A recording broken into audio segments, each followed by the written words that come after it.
Hola a todos, yo soy Cristian Alexis Cueva Torres, y les presentamos el laboratorio 2 del curso de Fundamentos de la Electricidad y Magnetismo. Los objetivos del primer experimento son los siguientes: medir el campo magnético producido por las bobinas de Helmholtz y estimar el número de vueltas en las bobinas haciendo uso de la ley de Biot-Savart. Y por último, comparar los resultados experimentales con los teóricos y así obtener el porcentaje de error respectivo.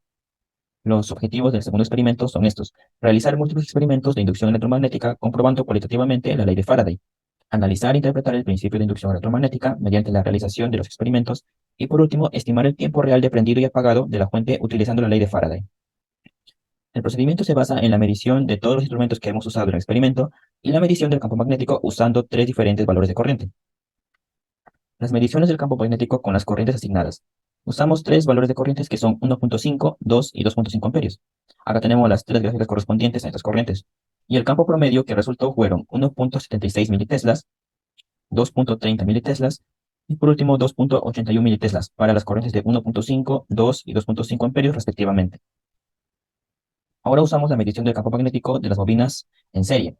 Para eso separamos las dos bobinas a una distancia de 12 centímetros y medimos el campo magnético a una distancia de 5 centímetros, obteniéndose así esta gráfica del campo magnético, en donde el campo magnético promedio fue de 2.34 militeslas. Por último, les tenemos las mediciones de las bobinas que hacemos de la siguiente manera. El diámetro de la bobina es igual al diámetro exterior menos la longitud exterior, dando así, según las mediciones obtenidas, que es 141.72 milímetros menos la longitud exterior, que es 13.3 milímetros, obteniendo así el diámetro de la bobina de 128.32 milímetros, y el radio de la misma, que es la mitad, haciendo un valor de 64.16 milímetros, o lo que equivale a 0.06416 metros. Hola, mi nombre es Roy Angelo Baumann. Cuestionario general, pregunta 1. Utilizando estas mediciones realizadas del campo magnético para la bobina fija, estima el valor del número de vueltas n de la bobina.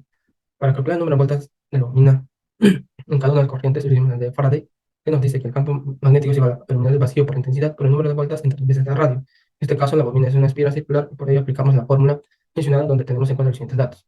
El terminal del vacío es igual a 4 pi por 10 a la menos 7 teslas miliamperios, un radio de 0.06416 metros. También tenemos la intensidad 1 de 1.5 amperios, la intensidad 2 de 2 amperios y la intensidad 3 de 2.5 amperios. Y también tenemos los valores promedio de campos magnéticos producidos por cada intensidad y también cuando no hay intensidad de corriente. También debemos tener en cuenta que para tener un valor más preciso debemos de restar los valores de los campos magnéticos promedios de cada intensidad con respecto al valor promedio del campo magnético cuando la corriente está apagada. Y en el primer caso de la intensidad 1, y reemplazando los datos, nos da que n es igual a 107.0878 voltas. Para la intensidad 2, reemplazando los valores, nos da que n es igual a 108.2174 voltas. Y para la intensidad 3, que reemplazando los valores, nos da n que es igual a 107.32408 vueltas.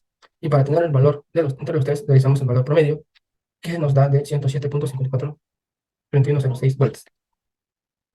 Pregunta 2. Utilizando el valor n hallado previamente, determina el valor teórico del campo magnético a una distancia de la bobina fija. Compara este resultado con el valor medido y hay el porcentaje de error experimental respecto al valor teórico. Como se muestra aquí en la figura, tenemos la fórmula para hallar dicho campo magnético. El campo teórico es igual al campo de la bobina 1 más el campo de la bobina 2. Entonces, teniendo cada fórmula para la bobina 1, que es la fija, y la bobina 2, que es la móvil, y reemplazando los valores, tomando en cuenta la intensidad 3, el número de vueltas, que es 107.3408 vueltas.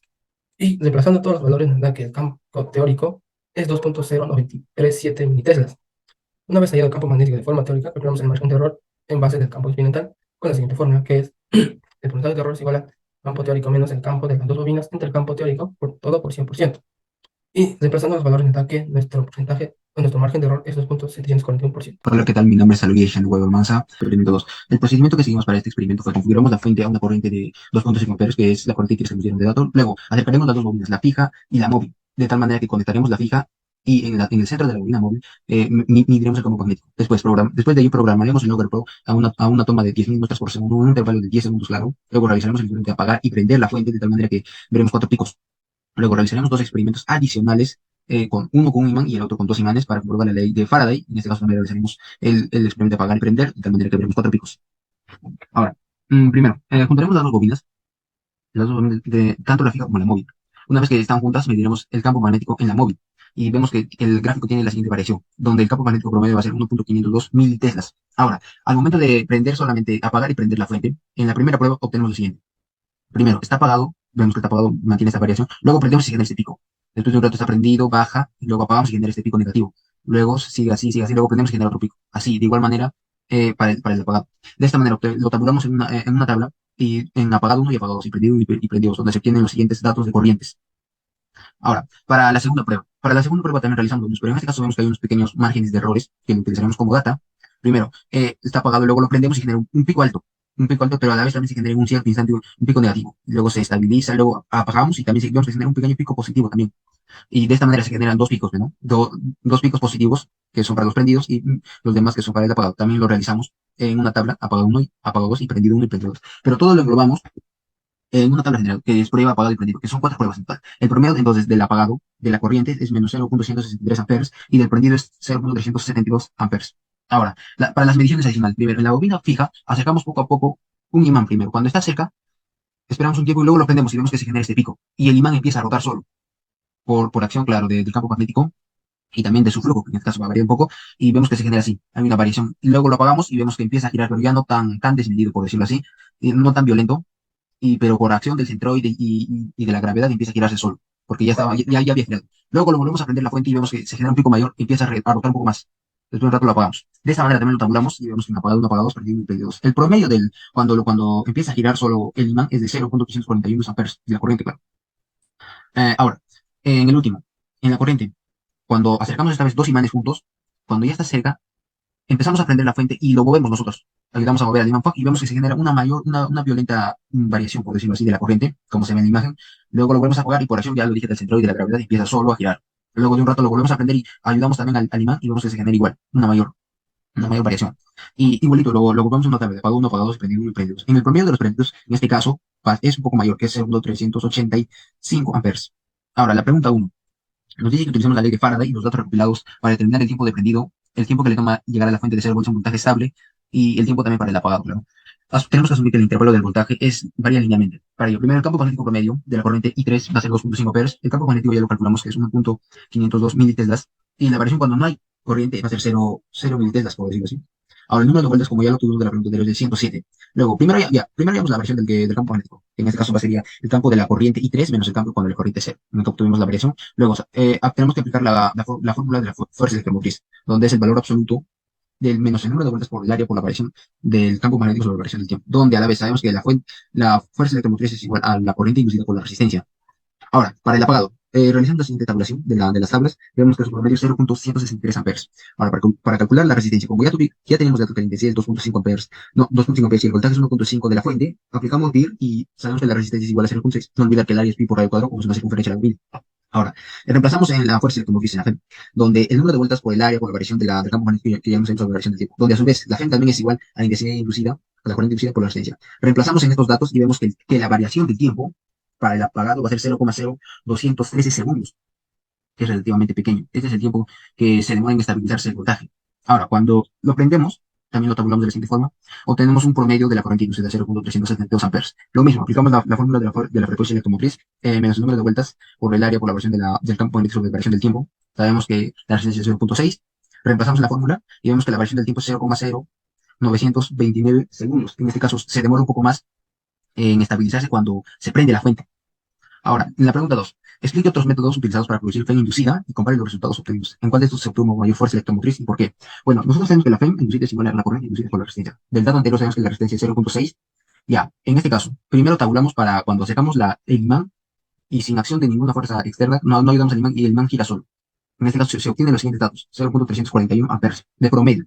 Ahora, para el segundo caso, cuando nosotros ya ayudamos a los dos imanes, obtenemos que el promedio es 0.385 amperes, más o menos redondeado. Ahora, calculamos la FEM inducida para el primer caso del imán cuando está solo, o sea, cuando rota sin ninguna ayuda, vemos que es 0.205 voltios. Y para el segundo caso, vemos que es 0.231 voltios. En este caso vemos que es mayor la FEM inducida cuando ayudamos al imán. Bueno, esto se da porque cuando nosotros estamos acercando poco a poco, primero a los dos imanes, nosotros lo ayudamos a mover, lo movemos el imán y se genera una mayor velocidad. Y al generarse una mayor velocidad, se genera un mayor flujo magnético. Y sabemos que la FEM inducida depende del flujo magnético. Y si el flujo magnético aumenta, también la fuerza electromotriz va a aumentar. Es decir, si nosotros aumentamos la velocidad del imán, del imán que estaba solo, también hubiera aumentado su FEM inducida. En otras palabras, mientras nosotros aumentamos más la velocidad del imán, se va a generar una mayor fuerza electromotriz. En este caso, nosotros giramos los dos imanes y se genera una mayor fuerza electromotriz. Hola, mi nombre es Julián Leitmo Baltasar. Gestionar el específico. Usando las medidas de las bobinas, calcular el campo magnético en el centro de la bobina móvil producida por la bobina fija cuando la fuente esté prendida. Comparar ambos valores experimentales y teóricos y hallar el margen de error. Bueno, para esto primero vemos la forma de nuestra bobina, la cual es circular, y usando el reloj de la mano derecha, tenemos que nuestro campo magnético irá en la dirección de I positivo. Y bueno, para esto para hallar el campo magnético, hacemos uso de la fórmula del campo magnético en el eje, que va a ser igual a U sub 0, intensidad por radio al cuadrado, todo esto sobre 2 multiplicado por la distancia de ambas bobinas al cuadrado, va a ser al cuadrado, y todo esto elevado a 3 medios. Y bueno, identificamos nuestros datos obtenidos en el laboratorio de las bobinas. La distancia de ambas bobinas va a ser de 0,03914 metros. El radio de la bobina va a ser igual a 0,06416 metros. Y el número de vueltas hallados anteriormente en el experimento único, teóricamente, va a ser de 107 vueltas completas. Y bueno, reemplazamos nuestros datos en la fórmula y nos va a dar un valor teórico del campo magnético que va a ser igual a 1,629817 por 10 a la menos 3 teslas. Y el campo promedio obtenido en las tres tomas en el laboratorio va a ser de 1,50185917 teslas. Y con ambos valores experimental y teórico podemos obtener el margen de error experimental, la cual va a ser de 7,851055%. Observaciones. Durante el experimento observamos que para una mejor toma de datos se debe sujetar con una mejor presión el sensor de campo magnético, pues es esta la que lee el campo magnético producido por las bobinas y lo transcribe en el logger flow durante un periodo de tiempo. Asimismo, observamos que deberíamos hacer mediciones más precisas en el diámetro externo e interno de las bobinas, pues durante todo el experimento se pudo observar que el campo magnético siempre dependía del área de las bobinas. Conclusiones. Concluimos que el campo magnético producido por las bobinas dependerán de la corriente que se les aplique. Bueno, acá existió un agente de proporcionalidad, la cual vimos que a mayor intensidad las bobinas producirán mayor campo magnético. Por otro lado, también concluimos que la corriente aumentará si en esta se le aplica algún material que produzca su propio campo magnético. Esto lo vimos en el experimento donde interferimos el campo de las bobinas con imanes, la cual se pudo ver que la intensidad aumentó a comparación en la que no se usó imanes. Asimismo, también concluimos que los cálculos teóricos y experimentales tendrán un margen de error. Esto pues que existirá factores externos que intervengan en nuestra toma de datos. Asimismo, también concluimos que durante todo este experimento reforzamos los conocimientos aprendidos en las clases de fundamentos de electricidad y magnetismo. Bueno, eso sería todo. Gracias.